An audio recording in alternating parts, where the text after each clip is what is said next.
Islamabad high court में justice Aamir Farooq ऐं मोहसिन अख्तर कयानी ते ॿधल बरुकनी बेंच अॻूणे सदर आसिफ अली ज़रदारी ऐं फरियाल टालपुर जी जाली अकाउंट केस बाबति उबूरी ज़मानत में वाद वारी दरख़्वास्त जी ॿुधणी कई। ॿुधणे दौरान अॻूणो सदर आसिफ अली ज़रदारी फरियाल टालपुर ऐं वकीलनि सां गॾु अदालत में पेश थियो।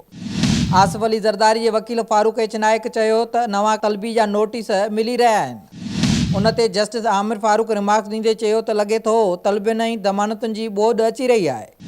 जस्टिस आमिर फारूक रिमार्क्स ॾींदे चयो त केस घणा थी विया आहिनि, उन्हनि जी मुकमल लिस्ट तयारु कई वञे ऐं समूरनि दरख़्वास्तुनि खे तरतीब ॾिनी वञे। जस्टिस आमिर फारूक नेब खां पुछाणो कयो त ज़मानत जी नई दरख़्वास्त ते जवाब लाइ नेब खे केतिरो वक़्तु घुरिजे। नेब प्रोसिक्यूटर चयो त रोज़ानो नयूं दरख़्वास्तूं अची वञनि थियूं। पुराणी ज़मानत वारी दरख़्वास्तुनि ते अदालत पहिरियों फ़ैसिलो ॿुधाए, जिन बाबति संदन जो जवाबु अची चुको आहे। अदालत धुरियुनि जा दलील ॿुधण बाद अॻूणे सदर आसिफ अली ज़रदारी जी 5 केसनि जी उबूरी ज़मानतुनि में वाद करे छॾी ऐं वधीक 2 केसनि में ज़मानत बि मंज़ूर कई। अदालत पार्क लेन केस में आसिफ ज़रदारी जी ज़मानत में 12 जून ऐं हरेश कंपनी केस में 29 मई ताईं ज़मानत में वाद कई। ॿुधणे बाद मीडिया सां ॻाल्हाईंदे अॻूणे सदर आसिफ अली ज़रदारी चयो त अॻुवारी ऐं हाणोकी एमनेस्टी स्कीम में को फ़र्क़ु न आहे।